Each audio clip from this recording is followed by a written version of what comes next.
আজকে আমি আর আমার বন্ধু দুজন মিলে বেরিয়ে পড়লাম জংলি বাবার মন্দিরের উদ্দেশ্যে। যেহেতু শ্রাবণ মাস, বারটি সোমবার, আজকে আমরা যাব জংলি বাবার মন্দিরে।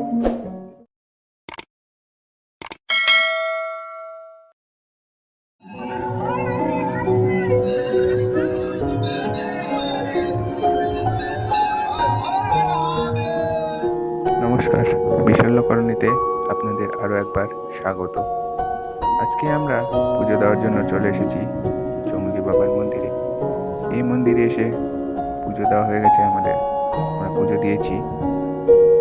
এরপর আমরা এই মন্দিরের মাহাত্ম্য, এই মন্দিরের ইতিহাস সম্পর্কে জানার চেষ্টা করব, তো সঙ্গে থাকুন। এটা হলো বজরংবলীর মন্দির। সাধারণত প্রত্যেক মঙ্গলবারে বজরংবলীর পূজা করা হয়ে থাকে, কিন্তু আজকে যেহেতু শ্রাবণ মাসের সোমবার, দর্শনার্থীরা এসেছে শিব পূজা করতে, সঙ্গে সঙ্গে বজরংবলীকেও পূজা করছে। তো আমরাও ভিতরে প্রবেশ করব এবং বজরংবলীর কাছে আশীর্বাদ গ্রহণ করব।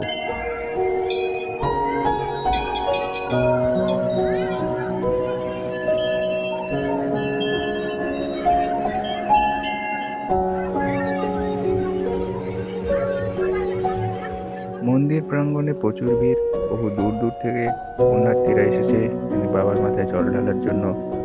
আমরাও কিছু পুণ্যার্থীদের সঙ্গে আজকে কথা বলার চেষ্টা করব।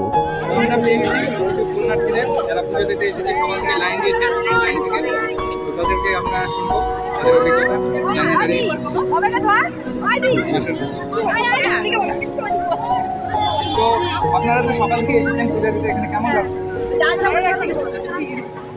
আর আপনাদের বাড়ি আরেকজন থেকে আপনি এখানে এসে কেমন লাগছে? বাচ্চাকে নিয়ে এসেছেন, এত বড় লাইন।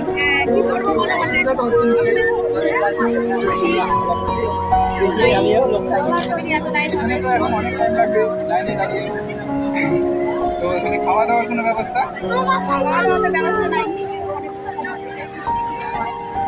ধন্যবাদ আমাদের সঙ্গে কথা বলার জন্য। আমরা এখানে পেয়ে গেছিলাম কিছু পুণ্যার্থীদের, তাদের সঙ্গে কথা বললাম এবং কথা বলে জানলাম তাদের অভিজ্ঞতার কথা। তো আমরা এখানে একজন বাবাজিকে পেয়ে গেছি, ওনার থেকে জিজ্ঞেস করবো এই মন্দিরটা। नमस्ते बाबा जी, आपका नाम? आप कितने कहाँ से आते हैं? और ये मंदिर कब से शुरुआत हुई? और यहाँ पे कहाँ से दर्शन करके आते हैं? और यहाँ के कोई हिस्टोरिकल बारे में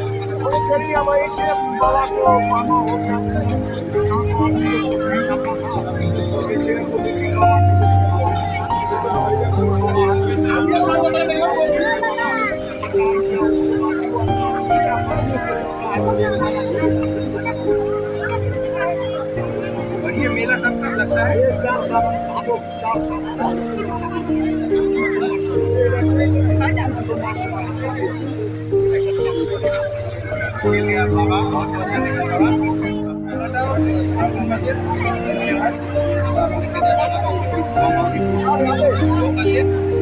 বাবার মন্দিরে এসেছি অথচ প্রসাদ বিতরণ করা হবে না, এটা কি কখনো হয়?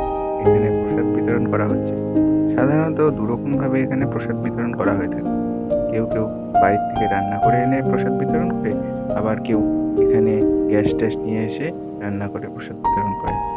খিচুড়ি, লুচি, সবজি, বুন্দিয়া এবং পায়েস সহ আরও বিভিন্ন রকমের প্রসাদ এখানে বিতরণ করা হচ্ছে। আমরা যখন এসেছি আমরাও প্রসাদ খাবো।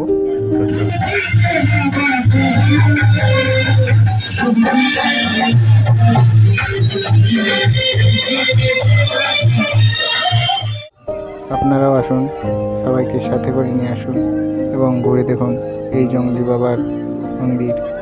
বাইরে বেরোচ্ছি, যেতে হচ্ছে আমাদের সিঙ্গেল ওয়ে হওয়ার জন্য।